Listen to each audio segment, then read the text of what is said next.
What's going on, guys? As you can see, I am down in the trenches. No, I'm just kidding. I'm down in my basement. Looks a little rough on the wall, but my basement is amazing. You just can't see the full view. Maybe you will another time. But anyways, we got a great episode in store. Another week of PWTB. Jake, Jordan, how we doing? We're doing Good, all right. man. That's Yeah, good. we're doing good. Yeah, Yeah, Jake is doing especially good, and we'll just jump right into that right now. So the Florida Panthers have won back-to-back Stanley Cups. It's official. Jake, let's get a celebration first. Jake, what do you want to give like a victory speech for us or celebrate or who do you want to thank? Like players? Yeah, who do you want to give credit to? number one is exactly how the announcer said it. It's Panther perfection as we go back to back. I will give the shout out to Brad Marchand. Without Brad Marchand, Panthers wouldn't win the Stanley Cup. Without Sam Reinhart, the Panthers wouldn't be here. Without the fourth line, the Panthers would not have come down from 2-0 against the Maple Leafs to win that series. Yeah. The fourth line is why we are champions right now. What about the fans though? Because as Jordan has said, especially when we're over here, he would say it's half empty in Sunrise sometimes. What would you say to that? What would you say to the fans? Did they come through enough? I would say in games 4 and 6, fans were loud. Jordan, we That agree? Do we place agree, was Jordan? rocking. Do we agree, Jordan, with that, or do we disagree? Um, what I would say is, well, what I was really looking at was before the game, the national anthems, right? You had all of the crowd up in Edmonton singing along to the Canadian national anthem, like by themselves without the person singing it, and then down in Sunrise, you didn't. So that to me, you know, so that's where I don't think the Panthers fans really showed up, so to speak, but it was loud, like Jake said. I mean, they showed up, supported their team, so I'll give them credit for that. No, absolutely. And yeah, just okay, so that I just wanted to get Jake's initial celebration right there. But yeah, the Florida Panthers, they've been on a pretty magical run. 2022 best regular season record in the NHL. 2023, they make it to the Stanley Cup, don't finish it off, and then now 2024, although 2024 was a little shaky, they did win. And then this year, I think they looked way more dominant, especially down the stretch. I mean, it's not like Edmonton was some like wild card team that just made it there. I mean, they were a stacked team, and Florida just, especially in the last two games, just dismantled them. So yeah, Florida's looking legit. And before I throw it around to my hockey experts, I guess I put a poll up on PWTB for life, by the way, the number four, on Instagram. Go check that out. I put a poll up because I was curious are the Florida Panthers a dynasty? And 90% of people said yes. Right now, the 2020 Florida Panthers, are they a dynasty right now? And Right. people say yes. Uh, so I say at least the PWTV verdict is in. But yeah, Florida Panthers, national champs. I think you gotta win three in the decade to be considered a dynasty. And I think the Florida Panthers will be back in the playoffs next year, but to win it though, who knows? The Panthers are definitely a dominant team. I think we're gonna resign Sam Bennett. I think we might Sergei Bobrovsky. I don't think he's gonna retire. He's still under contract with the Panthers, so hopefully he'll be back for the 2026 season.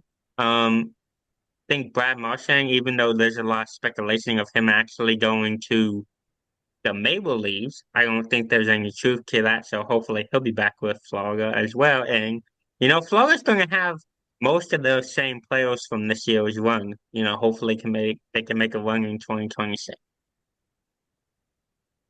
All right, so I just wanted to start off by saying, nope, like I'm not trying to take anything away from the Panthers. Like spectacular run, back-to-back Stanley Cup champions. Jake and every other Panthers fan should be proud up there. But to me, it just feels like going back to back has lost a little bit of its luster. The Penguins did it in 16 and 17, right? And that was the first time it had been done in 19 years since the Red Wings did it in 97, 98, I believe. And then you had the Lightning do it in 2020 and 2021. Now the Panthers in 2024 and 2025. It's after going 20 years and not having a repeat Stanley Cup champion, it's now happened 3 times in the last decade. So, like I said, I'm not trying to take anything away from the Panthers' spectacular run, but it just feels like going back to back has lost a little bit of its importance. I think so. Going back to back, obviously, you still got to build a spectacular team, which the You do, Panthers have done from the you do. ground You're right. up. Basically, Alexander Barkov was the draft pick of the Panthers. Aaron Ekblad, I believe, was drafted. Um, Panthers acquired Carter Verhaeghe from Tampa Bay, which, by the way, this is Carter Verhaeghe's third Stanley Cup, and he's only been in the NHL for 6 seasons. I just thought that was an interesting factoid about. I just thought that was an interesting fact to bring up. They traded for Sergei Bobrovsky, signing him to that big contract, who's most Panther fans didn't understand that big contract, but now I think winning back-to-back championships they see, and He's obviously kind of he's kind of the big validated couple it. of additions. He's validated it. Wait, what? What happened? He's validated the big contract, winning back-to-back championships now. Oh yeah, definitely back-to-back Stanley Cups. I don't think he's gonna retire. Many people thought, winning after the Stanley Cup this year, he was gonna retire, but I don't think he's going to. I think he's coming back for more. Obviously the other two big additions with Matthew Tkachuk from Calgary for Jonathan Huberdeau, and then obviously trading for Brad Marchand at the deadline. Yeah, those were definitely big additions, and you saw it in the Stanley Cup final, especially with Brad Marchand. I believe he scored 6 goals in the series, including 2 of them in Game 2, I believe, including the double overtime winner. Yep, that double overtime winner was one to remember for the centuries. Evan, you got anything to add on that, man? I guess I would just say, um, I see where Jordan's coming from, that it has, since it's happened now 3 times in the 2010s and 2020s, back-to-back champions. I agree with the point he's making. It needs to be noted that it doesn't make it any less impressive. I think It it doesn't. It it doesn't. I said congratulations to the Panthers, their fans. Like back-to-back championships is impressive. It is. I'm not absolutely. taking it No, away. yeah, you're not, Jordan, you're not wrong with anything you're saying. I just want to definitely highlight it though that in any of the four major sports, NFL, MLB, NBA, or NHL, I would if there was, well, MLB is a little iffy now if the Dodgers win it back to back this year, but we'll save that for another conversation. Yeah. But in generally in the four major sports, if you win it back to back, that's impressive. That's super impressive. So Jordan makes a good point that it's lost a little bit its luster. It's not historic. But I wanted to know that. But I also wanted to know, so what happens with Edmonton now? You get to the Stanley Cup 2 seasons in a row. You got to be feeling like, what do we need to do? How do we get over the hump? What do you guys think they need to do? Well, I think Edmonton just goes into a rebuilding phase. I heard earlier that Connor McDavid might be leaving Edmonton, so I But think that was pretty interesting. Do you think that'd be Yeah. voluntary? Do you think they're like, well, we're gonna blow it up because we're not there, or do you think, Connor McDavid's leaving? Like, do you think they might be forced into that, or do they think, oh yeah, we need to rebuild? Like, what do you think it is? Well, I think both of it. I think Connor McDavid, leaving is going to kind of force him into a rebuild, and Edmonton's going to basically be like, "Hey, look, we've made it to the Stanley Cup, but we've been dominated by the Panthers the last 2 years. So what do we need to do to get over that hump?" And then they'll eventually going to go into a rebuild, like I say, with Connor McDavid leaving. okay, so what I will say is I don't think that the Oilers were exactly dominated last year. I mean, if you look at it, yes, they fell behind 3-0, but they won 4, 5, and 6 and lost by 1 goal in Game 7 last year. But this year, yes, it was domination by the Panthers. I honestly don't know how the series went to 6 because you look at it, Edmonton's two wins in a series were both in overtime, games 1 and 4, I believe. Um, and as Game for the five, but as for the rebuilding, game four. I don't think Edmonton should go into a rebuild yet because, well, they're right there, right? 2024, they're 1 win away from the Stanley Cup. 2025, they're 2 wins away from the Stanley Cup. I don't think that, you feel like you're right there. You're kind of in win now mode. Um, to me, you just have to go out and get a superstar. Maybe Mitch Marner. We'll see how that goes. But for me, Edmonton is right there. They might just need one more piece to get them over the hump. I mean, that's just sort of how I take it. Like, it'd be one thing if you were a first round exit, or if you were like, the Carolina Hurricanes, where like you just get obliterated in the conference championship. But like, they're right there. Like, they were 2 games away, and they were 1 game away last year. Like, it'd just be hard as a fan, but also just the GM to swallow that. Wow, now we got to rebuild, but we were right there with a championship. That would be tough to swallow for me, at least. Well, just one more thing that I will add to this conversation. The last team that attempted a three-peat came 2 wins away. So we'll see what happens to the Panthers next season. Yeah, that'll be interesting. When that last team was, Gordon. The Tampa Bay Lightning attempted a three-peat in 2022, eventually losing to the Colorado Avalanche in 6 games. Yep, and Colorado is the favorite to win the 2026 Stanley Cup and not Well, the according Florida to Panthers. well, according to ESPN Bet, the Edmonton Oilers, Colorado Avalanche, and Florida Panthers are all 7-1 to win the 2026 Stanley Cup. So we'll see how that turns out. That would not be if you had $100, that would not be the worst bet to just put it on Florida right now. Or actually, their odds might drop. I think their odds might drop because people are gonna be like, no way they're gonna three-peat. So I I'd would say personally put maybe on give it Colorado, but okay, Colorado, maybe give it a couple months. Florida's odds drop, and then that's not a bad bet, in my opinion. If you just got $100, so let's let it ride, I mean, 7-1, that's pretty good odds. that's 7-1, but I think it's gonna get better. That's the only reason why I would wait. Yeah. Oh yeah, it probably would. So Yeah. anyway, Evan, they might so get better. so let's shift gears. Let's go to the NBA Finals for a minute. So the Indiana Pacers, who nobody thought would be in this NBA Finals, they forced the Game 7 against the Oklahoma City Thunder. So what do we think about the series? And did we think it had a chance of going 7? Yes, absolutely. And I forget what I predicted our first episode. We might have to go back and watch that. But I mean, yes, Indiana is a surprise team. They were a 3 or a 4 seed. Do I either of you believe guys they know? were a 4 seed in the East. 4 seed in the East. We already described their path the last time. But I They mean, were a four four seed, seed in the East. 4 seed in the East, and they make it there to the finals. And they've played come from behind games. They've done all that. I mean, I think you'd be. eh, they've already competed against everybody. I mean, yes, the Thunder had one of the best regular season records, but they've already been there and done that. So, um, you know, it's not a surprise that they're there. It's not a surprise that they had a big game 6 at home to force this. And honestly, game 7, I'm super excited about. You got the comeback kids and you got the dominant team, the Thunder, who are 10-2 at home in the postseason. You might think, well, it's Thunder, it's going to be Thunder all day. But one of those losses was to Indiana. So I really don't know how game 7 is going to go. It's going to be a good one. I mean, Um, obviously my prediction was wrong. We predicted at the end of Game 2, and I said the Pacers weren't going to win another one. Oh I yeah, said Thunder in now I five, remember. and Yeah, then you said they were gonna have a gentleman sweep, and I think I said Oklahoma in 6. I think that's what I said. Yeah, I yeah, and believe I said obviously OKC we're in in Game six as Seven. well. So Jordan said it as well. Yeah. yeah. So anyway, Jordan, what are your thoughts on the series, man? Well, it has definitely been an entertaining series. Games 5 and 6 were sort of well, game 6 was definitely a blowout. Game 5 was sort of a blowout. Games 1 through 4 were interesting though.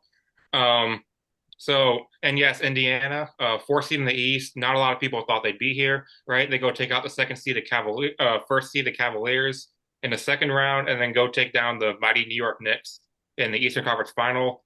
And now they're facing the Oklahoma City Thunder, who had one of the best regular season records of all time, going 68-14. Um, Game 7 is just fascinating to me. It's because all bets are off in Game 7. It's two best words in sports. It's win or go home. That's just what it is.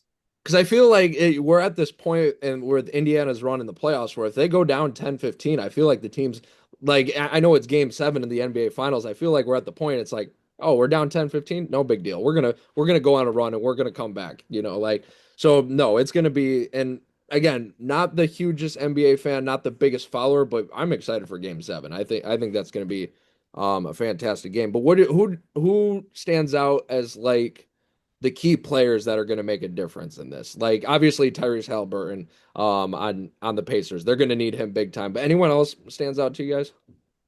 I think definitely it's Siakam. I think Siakam and definitely Siakam. I think he's going to have a big game in Game 7. Um, I think if the Pacers win it all, he'll be the reason why. And of course, Tyrese Halliburton, but so Halliburton and Siakam, I guess, but um, Siakam would need to have a big game in Game 7. For me, for Indiana, it's Aaron Nesmith. He had a big game, and I believe game one of the Eastern Conference Final, nailing down those 5 threes in the final couple minutes as the Pacers came back from, I believe, 17 down to steal game one in the Garden. So for me, he'll be pivotal. And then for OKC, obviously you have SGA, Jalen Williams, Chet Holmgren, all those guys. Um, let's see. For OKC, Isaiah Hartenstein. I was thinking him. Maybe Lou Dort will be the guy for me to watch out for the Thunder in Sunday's Game 7. Well, obviously everyone on both sides is gonna need to have a big game, And contribute the most that they can. So remind me, guys, would this? I think this would be the Thunder's first championship, or would It this be would. both of them, or has Indiana won it all, or what would? Indiana's never won it. Um, So I neither so team. either way, Yeah, wow, that's exciting. Yeah. yeah, All right, so definitely exciting. let's I'm not gonna give an exact score prediction. I'm gonna give a range. If you guys want to give an exact score, you're more than welcome. But I'm gonna give a range. Jeez, and this is like I said at the beginning of this topic, this is an absolute toss up. Um, I thought earlier in the season, or in the series, the Thunder were going to dominate this series a little bit more. I thought Indiana would come to play like they have all season, or I keep saying season, jeez. Um, well, I mean, theoretically, they have been coming to play all season. Pretty much, yeah, and especially in the postseason. Um, but I thought the Thunder's talent was just a little bit better. I thought the Thunder had more big guys and that they could, so, Indiana would win a game or two and they would sort of handle them. And that has not happened. It's been a pretty, especially late in the game with Indiana coming back, it's been a pretty even playing field. So that's why I'm so unsure about this game 7. Like, again, if you want the safe bet, yes, you would take the Thunder. Because like I've said, they've been stacked at home. It's a game 7 of the NBA Finals. The crowd's gonna be rocking. The safe bet is definitely the Thunder. But I'm gonna switch and I'm gonna go upset. I think the Pacers win it from 5 to 10 points. That's what I'm gonna say. Yeah, Um, I definitely had the Thunder winning this one in 5 games. Oh, yeah, in 5 games. But I'm gonna agree with Evan here. I'm gonna agree with you, Evan. I'm gonna go upset. I'm gonna go the Pacers by 5 or 10 points. okay, it's all on me, huh? Um, Are we going the clean so, sweep? Let's see. Yep. Um, I will answer this two ways. What would I like to see? I would like to see Indiana win because, Eastern Conference, keep it, in our conference. What do I think is going to happen? It's not going to be a blowout, but I think OKC wins it by 10 points or so. And to be fair, that's what they've done. Like the Timberwolves, like they didn't really put together anything in the conference final. So like that's what OKC's done up to this point. I just that Indiana momentum, that magic. I don't know what it is. Maybe it's just given those vibes that they it feels like it's like a Disney movie. They got to win this one. So, so And I'm then I just want to add one more thing to this conversation. I mentioned that the Thunder have had one of the best regular seasons in NBA history, going 68 and 14. If they win a title, are we putting them in the best team of all time conversation? I think so. Yeah. Yeah, they had a yeah, down playoffs. yes, And yes. they're obviously the regular season record 68 and 14. Yeah, I would. I would as well. You know, there's this old saying that if you don't want a ring, it doesn't mean a thing. Right, like the Warriors in 2016, like they once said. And I mean some people still count that, but it's not as talked about as it would have been if the Warriors would have won it all in 2016. But Or, Yeah, correct, definitely. correct. Absolutely. So, All right. So moving on, I stole your thunder, Jake. There you go. Um, oh, No come pun on, man. intended. you No get pun intended. yeah, a little bit. You can still mine the next one. So, next up, there's an interesting quarterback conversation. We actually mentioned this a little bit in the last episode, but I wanted to talk about this since way back in the draft, and now that we got the show back, it's still the off season, so we don't quite know. It's the perfect time, and it's what's going on with Cleveland. What are they going to do with their five quarterbacks? And we've said all five quarterbacks. And if you're not familiar, who's on Cleveland's roster. Well, they still have Deshaun Watson, but he might be out all year because he retore his ACL. They have Kenny Pickett, the former Steelers first round draft pick. They have Shadur Sanders, rookie, slid all the way to the fifth round, as I'm sure most sports fans are well aware of, and maybe had some laughs at. And then Dylan Gabriel, who is from Oregon, who was also drafted earlier in that draft. And who is the fifth one? I am completely blanking. I am too. We should have Jake, been Jake, you're better gonna have to prepared. save us on this one. It's gonna come to me, but Joe Flacco. Have it you is said Joe Joe Flacco? Flacco. Hey, there we go. Yes, it's A Joe wily Flacco. veteran. Joe Flacco, who's been since 2019, since he left the Ravens, has been like pretty much everywhere, including the Browns 2 years ago, is back. So Leading them to that magical playoff run. yeah, no, yeah, definitely. They did get blown out in the wild card, but it's taking the Browns to the playoffs. I mean, that's magical in itself. Oh Um, yeah. But yeah, so they have those five. Watson's sort of out of the picture because he's got the ACL and he's likely to just get cut. The Browns are finally at a point where they can just eat his salary and cut him. But with the rookies, it's like, is one of them gonna get cut in camp? Are they hoping the Flacco magic is back? Even though I think he might have already turned 40. Maybe someone could double check that later. Kenny Pickett, like what? I guess just I'll give more thoughts, but I guess just initial thoughts, like how you guys see that going up. Yeah, well, I think obviously Deshaun Watson, I think if you think about Deshaun Watson wasn't good, wasn't playing good before his ACL injury last year. That's an And understatement. with the news of him tearing his ACL again, I think the Browns just cut Flacco or just cut Watson and go down the full quarterback. I think they cut Flacco as well, because they need to trim down this roster anyway. So I think they ride with Pickett, Sanders, and Gabriel on the team for this year. I think Pickett will be the either the second or third string quarterback. I don't think there's any way Pickett starts. But I think the battle comes down to Sanders and Dylan Gabriel. You know, obviously Shador Sanders, highly touted prospect from Colorado, didn't go as high in the NFL draft as many would have anticipated. Dylan Gabriel was obviously drafted in the third round. You know, like many people thought he was going to be. He would have been drafted late, but I think Dylan Gabriel was the better college quarterback, honestly. I think Dylan Gabriel starts over Sugar Sanders. So to me, I think it's clear the Browns won't go into the season with five quarterbacks, right? I mean, that's unheard of in the NFL.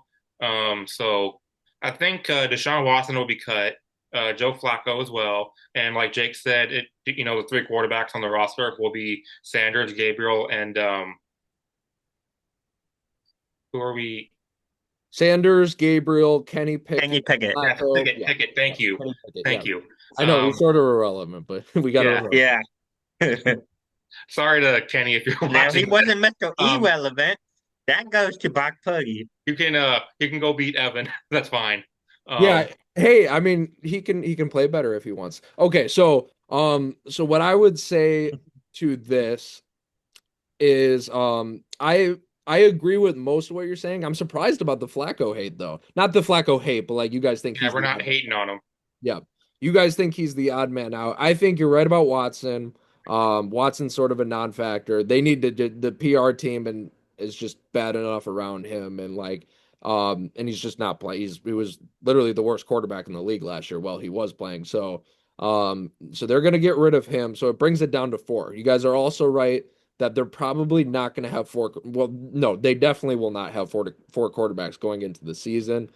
Um, and I do agree that it likely will come down to the rookies long term. But I don't think the Browns actually have a plan. I think in classic Cleveland fashion, they have no idea what they want to do. Like you could say, well, Evan, they have all these quarterbacks, they're just going to try, but deep down, they want to get 3 wins and they want to go for Arch Manning next year, or whenever he comes out. And I'm like, no, Cleveland does not have a plan. They have no idea what they're doing. So they just decide to draft everybody and see how it works out. And honestly, that's not terrible if you have no idea what you're doing, because one of them could pan out. So I think with the four quarterbacks outside of Watson, I think Kenny Pickett will get cut. No offense to Kenny Pickett, but first round draft bust.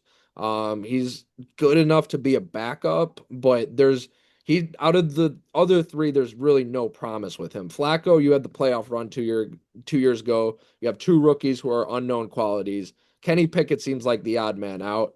Unless if one of like Shadur or Dylan Gabriel just does really bad in preseason. So I think the Browns have no plan, but I do agree with Jake, I think, who said that this year I think Flacco is still good enough that they might sort of ride with him.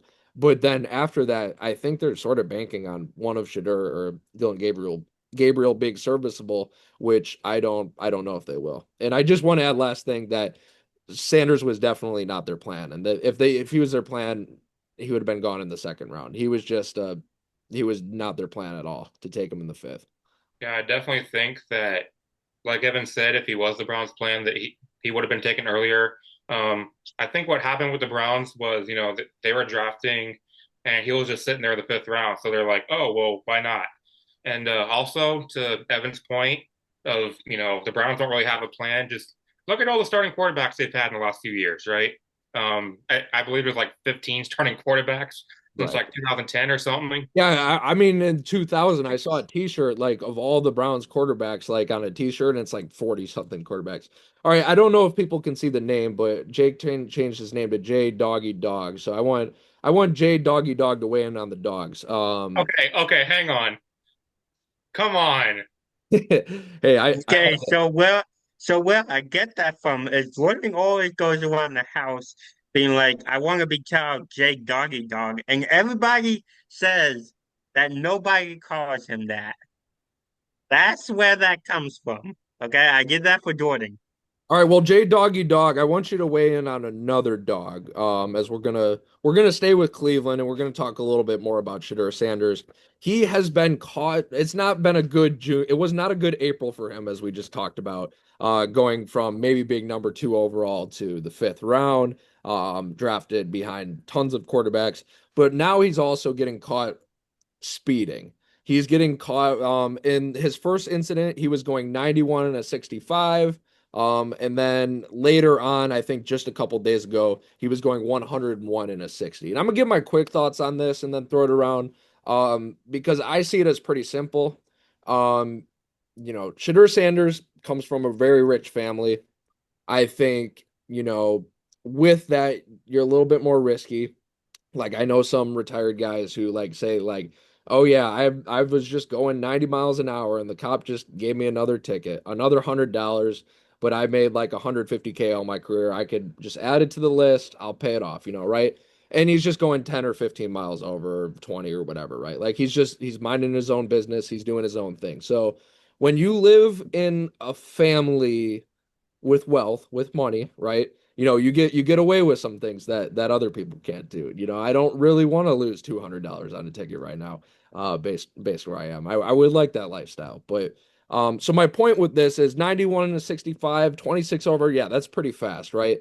But you could be iffy on that. But, and a lot of people like in a political sense, but just in general with, all of us being Americans, like we talk about freedom, right? And how I see freedom is you're free to do what you want to do as long as you're not infringing on somebody else. And when you're going 101 in a 60, or when you're smoking weed while driving, or if you're, I don't want to quote Stephen A. Smith, but stay off the weed, but or when you're obviously drinking and driving, right? When you're doing those things, you're putting other people in danger. When you're going 101, you're putting other people in danger, and that's where a line needs to be drawn. He's NFL quarterback, so I unfortunately, I doubt it will be. But yeah, speeding, if you could pay the ticket, that's fine. But 101 in a 60 is absolutely reckless, and he should be shamed for that. This is not what you want to be talking about going into the season. So very bad on Shadur Sanders, I think, on my part. He's got to do better. Yeah, this is very unfortunate for Shador before his NFL career really starts. I mean, it started when he got drafted, but this is a really bad look for him, going 101 to 60. Like Evan said, yes, you're putting other people in danger. That's where cops should really, enforce the laws, where you're putting other people in danger. So yeah.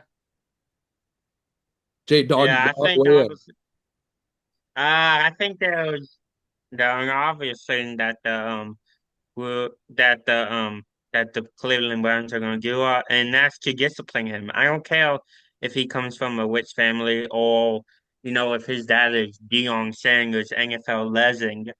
You go 101, you get caught twice speeding. You're putting other people's lives in danger. I mean, you have to get disciplined for that.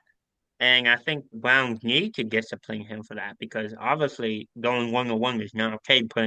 Other people's lives games, other putting other people's lives in danger. That's not Like okay. I would say like okay, so 90 and a 65. That'd be the max at 25 over and like a fast highway. But that'd be the max. I'm like, okay, you're just going fast, but you're in the left lane. You're not really endangering people. But past that, or like it also depends. Like I would say like a 40 and a 25, for example. That you're not going way over, but you're in a probably on a suburban street, like with tons of people around, kids around. Like it depends where you are too. So like you can't go around in your neighborhood and be like, "Bro, I was just going 15 over." I'm like, "Yeah, but like Timmy's playing Foursquare. Like you got to be you got to be careful." But so it depends on context. Again, if you can afford the tickets, that's fine, but yeah, I think 100 miles anywhere, no excuse. Does it have to be Foursquare or can you be playing hopscotch? Out Hopscotch, there. kickball. He could play Spud, the game where you throw it up and you try like hit.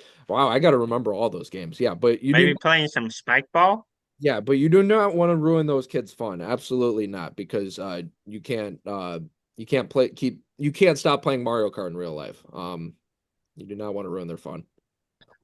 All right, so the Los Angeles Dodgers, of course, won the World Series last year. Came into the season as the betting favorites to win the World Series. Got off to a hot start, 7-0 or 8-0, whatever it was. But struggled a little bit, I would say. Not really struggled, but not up to their standards. But the question now becomes: have the Dodgers regained their quote unquote favoritism to repeat as World Series champions? Evan, what do you think? Yeah, because you had the Tigers, with the best regular season record for a while, which I think they might still have by like a game and a half over the Dodgers, to be fair. And, you had the Padres leading the division, you had the Mets doing good, you had the Cubs coming out of nowhere, but tiptoe, tiptoe. Here come the Dodgers. Here come the Dodgers. Just like everybody thought. Last I checked, as of last night, I'm not sure what the result was today. They were 46 and 29, but they were playing worse than that.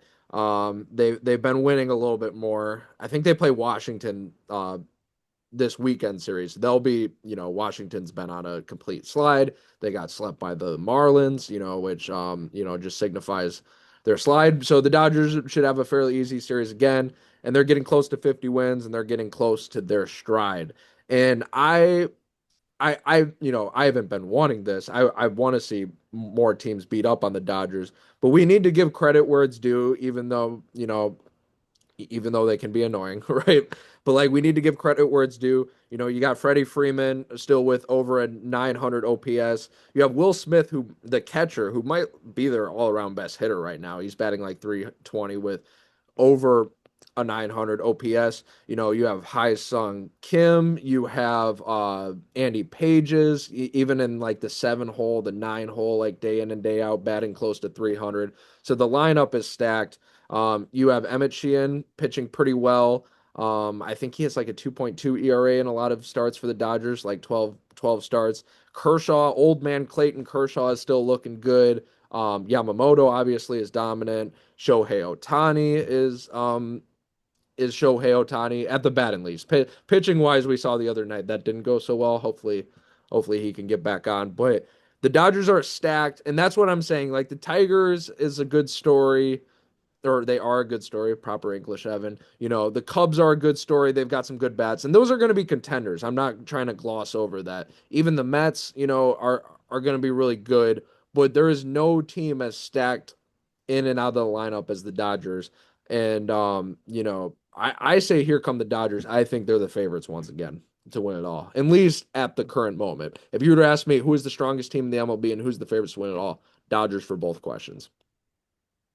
Oh, I think the Dodgers are definitely a strong team, having Ohtani, Betts, Freeman. We talk about the big three all the time.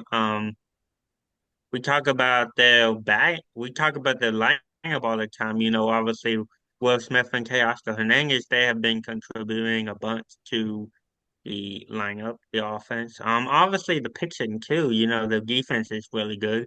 Yoshinobu Yamamoto, old man Clayton Kershaw, as Evan said.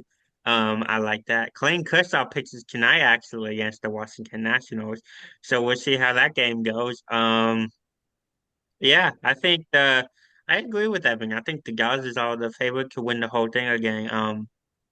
Obviously like I said, we talk about the big players, and that's about it. And the hot streak that they're on right now. So I think the Dodgers will definitely be close to, the World Series again, if not win it. So I mentioned in the open that, the Dodgers had started 7-0, 8-0, what it was. But, Padres leading the division. Um, they were on a little bit of a slide, not up to Dodger standards, but they've started to rebound. During that time, you had the Phillies, Cubs, the Mets, all those teams, the quote unquote favorites to win the World Series. But you just look at the Dodgers; they're just way too talented. As Jake mentioned, you got Ohtani, Betts, Freeman, big three in the lineup. You have guys like Teoscar Hernandez and Andy Pages, contributing. And we even saw Shohei Ohtani back on the mound. It didn't go as planned, but just seeing him back on the mound gives the Dodgers a little upside, I believe. So to me, they are the favorites again to repeat. 2024 and 2025 World Series champions. Yes, I'm calling my shot. I believe the Dodgers will win the World Series, but um, yeah, this Dodgers just to me are the favorites again. Okay, so I think the Dodgers are the favorites again. Jordan's predicting that they'll win the World Series. So all around, we've got pretty big optimism for them. Unfortunately, I'd like to see a different team. So that's going to bring me to, I guess, what I want to talk about also is like who could challenge them the best. And I actually think, based on the structure of the team, I think it's the New York Mets. I think they have a good bullpen. I think they have a deep lineup. I think they will be a team that's willing to actually make a trade at the deadline, which is important. A lot of World Series teams, what are they? They're usually one piece away at the deadline, and it's up to getting that Aroldis Chapman like the Cubs did in 2016, or I'm sure there's more examples I could think of. But it's up to them to get that final piece, and I think the Mets will be willing to make that. Their lineup's good enough. They've got power with Pete Alonso. They've got good situational hitting, and I trust in Edwin Diaz more than I did 2 years ago or 3 years ago. We'll put it this way. He's not a meme anymore. He's a little bit better, but the Dodgers are still my favorites. That's why we're doing this subject. I think the Dodgers are back, but if you were to ask me a team in the MLB and to stop them in the World Series or the NLCS, I'm gonna take the Mets as the best chance. But what do you guys think? All right, Yeah, so well, obviously you're I'm sorry, Jordan, go ahead. okay. So if you're asking me, who's going to who would potentially stop the Dodgers from getting to the World Series, I would say, I would actually start with who wants it. Who really wants to, right? The Padres have been there last couple years. 2020, 2022, I believe they actually beat them in a playoff series last year. The famous 29 innings or whatever it was without a run. The last 8 innings of game three, not any runs in games four or five. So the Padres will be chopping at the bits to get to the Dodgers. But I'm actually going to go with the New York Mets. their pitching staff has been strong this year. You added Juan Soto, you've got him, Pete Alonso, Nimmo, Jeff McNeil in the starting lineup. So for me, it's the New York Mets. And as for who can beat them in the World Series, I'm actually gonna go with the New York Yankees for like honestly. Yes, it's a boring pick, but you know, I really like their addition of Max Fried this offseason. Yes, they lost Juan Soto to the Mets, ironically, but pitching wins championships, so I'm gonna go with the Yankees. Well, obviously, if you were asking me about a team that would stop the Los Angeles Dodgers from making the World Series, I would say it was a team with a star pitcher on the mound. Obviously, I can't say that because the Pirates suck, even though they do have Paul 4-6 with a 1.78 ERA, I think of yesterday Don't worry, Paul in Skeens will be a the Dodger sixth by game. 2027. You don't got to worry about that, Jake. Yeah, that's unfortunate. It's probably gonna happen, but Jay, Well, continue. but Paul won't be a Pirate by 2027. I can tell you that right now. Um, they're definitely going to try and trade Paul. They got to build around their young guys. Um, and Paul is a young guy, but Exactly.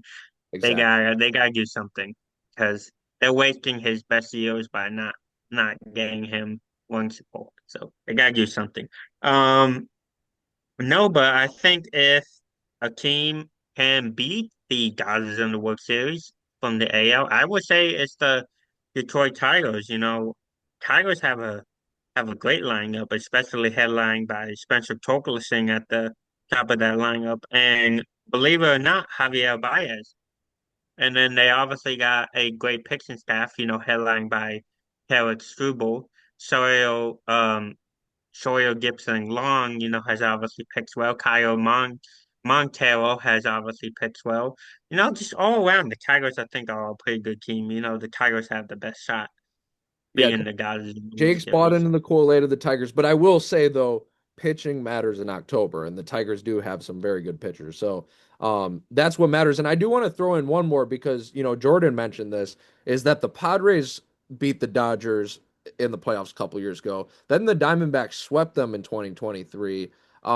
So maybe here comes the San Francisco Giants. I mean, they did just trade to get Devers. And now, they've already been a pretty good team this year. Are they better than the Dodgers? No, not by a chance. But, the Dodgers in their division in the playoffs hasn't worked out sometimes. So, give me the Giants maybe for a sneaky team there. Yeah. Well, the Giants always used to be good just short of the Dodgers for the NL West. Yeah, and the Maybe that would be 2021 the show. series where they both won 100 games was pretty entertaining too. Yeah. Yeah, yeah. Let me just say the end of that series was terrible with the check swing on Oh yeah, that was a home. terrible call. I Yeah, now I'm yeah, remembering yeah. that, and that was in San Francisco. Yeah, that was you can't make that call in the World Series. That was or not World Series, the division series. That's the playoffs. That's terrible. Yeah, That's unacceptable. golly. Yeah, it was just an insane call.